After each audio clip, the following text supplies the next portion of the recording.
What is up, cinephiles? Welcome back to Screen Kings. Today's video we'll be talking about HBO Max's Kimi, directed and written by Steven Soderbergh.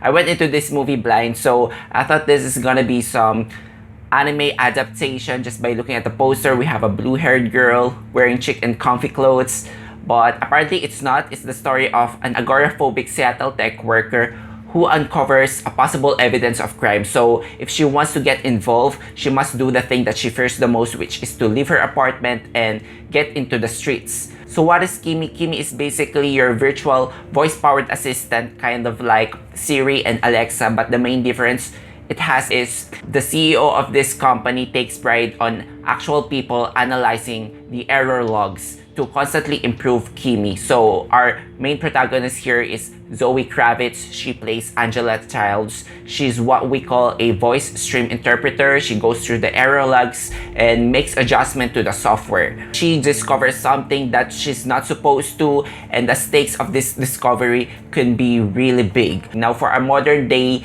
era thriller, I think this is something unique. Usually when we have movies dealing with surveillance, they're mostly focusing on the negative side of it, how it feels non-consensual, but in here, accidental surveillance can actually be a ray of hope into discovering some possible crimes, like what's going to happen in here. Steven Soderbergh, as expected, brought his whole A game in making this tightly paced, really efficient. I think that's the best word to describe his work, because he knows how to build the tension. He knows how to build the thrills in such a short amount of time. He packs a lot of information that kind of serves as a dual function. He doesn't need to get into the deep dive of the supporting characters. He just remains focused on our character. The pacing is perfect. It's just 1.5 hours.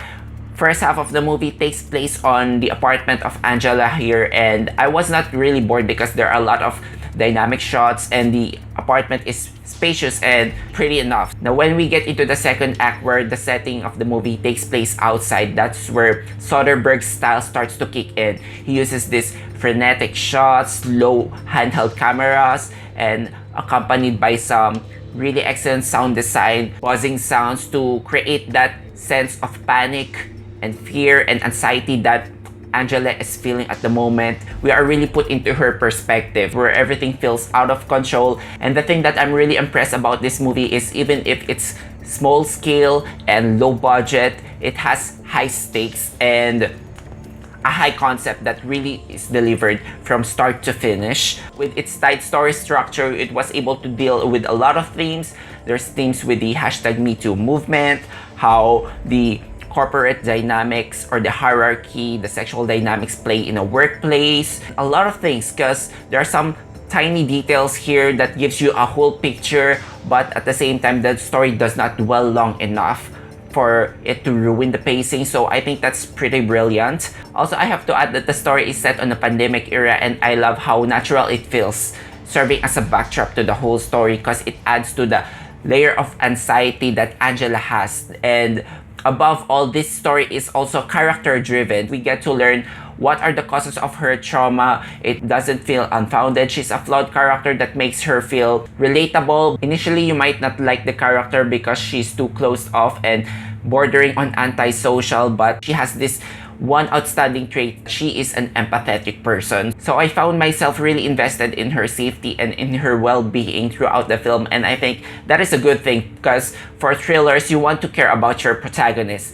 Zoë Kravitz here is excellent in this role. She just manifested, she just imbibed the whole thing of what it means to be an anxious person and doing something that's out of her comfort zone. The way she shuffles instead of walking, the way she puts her head down low, she's so tense the whole time, like someone's going to do a sneak attack on her. So you really feel for this character. For me, it didn't matter that the de facto villains of the story were kind of one note, because the focus of the story is about her, and I think it's just all adds to the commentary for us to think about the power that we give into these corporations, especially with this powerful technology. But the one thing that really surprised me in this movie is the sense of community that I felt towards the end of the movie, you know, strangers rushing to help her. I love that the movie does not simply condemn technology as a bad thing, but rather it can be something that's useful in cases like this, monitoring unwanted crimes. After all, it all depends on the people who are using it. So that's the biggest takeaway that you can get from this film. And overall, Kimi, I would say this is a must watch. I wouldn't put it as a top tier Steven Soderbergh, but for me, this is already great enough and better than most thriller films that I've seen. It's tightly paced, it's efficient, it's like a snack of a movie, but it's filled with energy and adrenaline. It's sharp when it comes to its technical execution and the storytelling. Zoë Kravitz is excellent all throughout, so I'm gonna give this one a solid 4.5 out of 5 stars. It's an excellent cautionary tale of the technical overreach that people might abuse, and also it's an amazing story of human compassion. So that's it for my review of Kimi. How about you guys? Have you seen this movie? Let me know what you think in the comment sections down below. Also, let me know what's the last thriller that you've seen. So if you enjoyed watching this video, hit that like and subscribe to me for weekly reviews of movies and TV shows. Thank you so much guys for watching. Until then, I'll see you all on the next one.